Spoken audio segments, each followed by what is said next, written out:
How you feeling? You feeling good? You got a number in your head? Yeah? You guys back there? Yeah? Good. Okay. So let's go. Let's start with boom boom yeah. Boom boom yeah. What do you got? I can't see it, so you're gonna have to yell it out. 8.8. 8.8. Very nice. Good start. Cinco de Julio. 8.4. 8.4. Very good. Good start.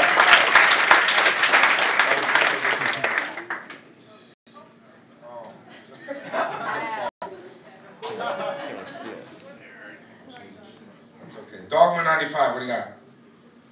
9.0. Very nice. All right. Good scores to start tonight. And now Zachary, come on up.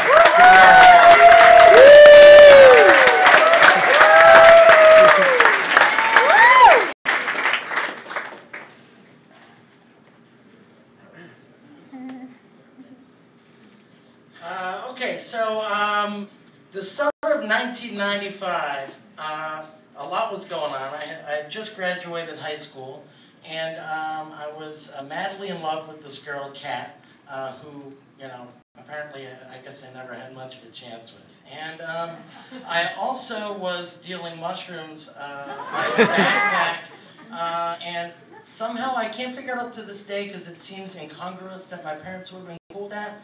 But they knew, and everything seemed fine. So, you know, we had been doing a bunch of them, and I had them in the freezer, and there wasn't really any problem. My parents would go into the freezer and get something else out, and leave the mushrooms where they were, and everybody was fairly happy. So me and my friends had plenty of fun, and one day, you know, we all did the mushrooms, and we did our normal amount. And not much happened. So we said, okay, fine, not much happened. So when July 4th came around, my buddy and I wanted to do some mushrooms, and we thought, all right, well, we're going to have to take twice as much as last time because I somehow ruined them. And I don't know if you can ruin or not ruin them, but we thought we'd ruin them, so we thought, all right, we'd have to take a whole bunch. So we each took like a little bit more than a quarter. And to give some sense of perspective, at the time I was none the wiser. But in retrospect, with, you know, the knowledge of years gone by, I've come to think that maybe these were like dusted or something, because they're like a real high level rate of incidence of like bad times. But this apparently gave us very little pause. So off we went on our day for July 4th, and I lived in a suburb of Boston called Newton, which was conveniently right on the subway, and you get like directly into town, no problem on the train. So my buddy and I, we decided the bright idea, again, at the time I didn't realize it wasn't a good idea, but we thought we'd go downtown and hang out with, you know, a couple million of our closest friends.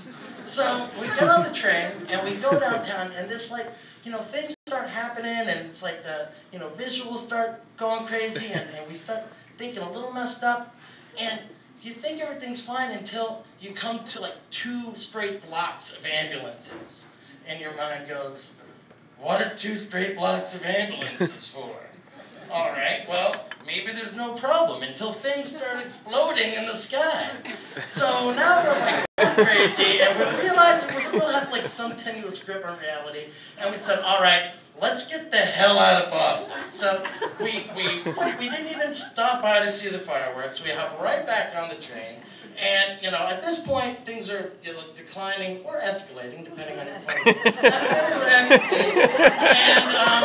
you know, it gets to the point where we're trying to get it back on the subway. I've got, like, blue hair at the time, and we already look like a couple probably idiots to most people. But I'm trying to, like, you know, pay for my ride, and I can't get the dollar, like, out of my hand. Into the knees, and I'm below it. I'm trying to get it in. So anyway, the attendant in the booth says, like, nothing is right as rain, so we said, fine. So we get on the train, we get back home, and I always had this thing that I told myself to try and get, like, out of these bad mental situations, where I'd say, all right, if I can get home, everything's going to be cool. So walking on the street, and my buddy Mike, who I was with, was trying to tell me that everything was like not cool at all. Like everything was like the opposite of cool, and we'd probably never be okay ever again. And I'm trying to tell him, like, just wait till we get home, man. Everything's gonna be fine. So we get home. My parents are out at dinner because it's July 4th. They're like out at dinner dancing with their friends. And we get home, and you know, my mom takes some pills for various you know, physical ailments, and you know, the pills are sitting around, and you know, my family dog is there, and we're on the couch, and Mike won't be quiet about how bad a trip it is going to be, or is already being, and the dog starts barking. Bark, bark, bark, so I gotta take the dog out. So I take the dog out, I come back inside, and the pills are like everywhere. And Mike is looking at me like all bright-eyed, like, you know, I don't know what's going on. So I'm trying to get him to be a little better. He starts taking a plate, and he's like banging the plate everywhere, and the dog is barking again, so I go out again. And it's like some quantum leap in his head happened every time I took the dog out. Because by the third time this happens, and I come back in with the dog, he's like on the floor, flopping like a flounder, in a pile of his own, like puddle of his own piss. And at that point, like the front door opens, and my parents are there. So we're trying to figure out what's going on, and we say, all right, we're gonna you know, move him. I said, no, he'll sleep it off in 6 hours, it'll be fine. So we said we're gonna move him to the hallway, and as long as I'm willing to stay with him in this like quiet, like sensory deprived hallway, everything will be cool. So my dad helps me bring him there, and I'm like trying to like calmly go to sleep next to my friend in like the front hall of the house, and he starts biting me. So I got out of there and said, Dad, I'm not staying with him. So I gotta, you know, we try to get him upstairs. I can see I gotta advance the story here a bit. So at any rate, he starts like, my dad thinks it's gonna be a good idea to tell him that if he doesn't cooperate, he's gonna call his dad. And so he turns around and like socks my dad. And just at this time, my mom says, oh, you know, the phone's ringing. She says, oh, Zach, Kat's on the phone. Now this girl that I was like really in love with at the time. So I dropped my half of Mike, and I ran for the phone. And I ran for the phone, and I said, look, I'm having a horrible time. My friend's having, like, I just gave him all these mushrooms. It's like, really bad. I gotta go click. And I said, bye. So, tempest future, because I gotta hurry here. You know, essentially what ended up happening was after Mike had punched my dad was like, that is it.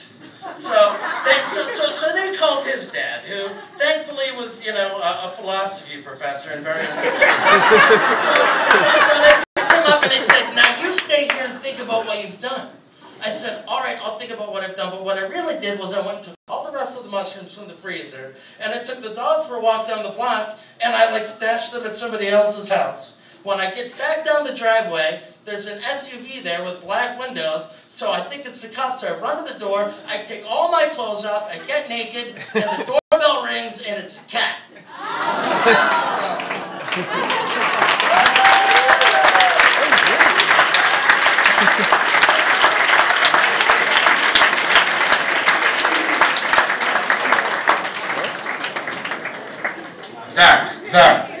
Zach.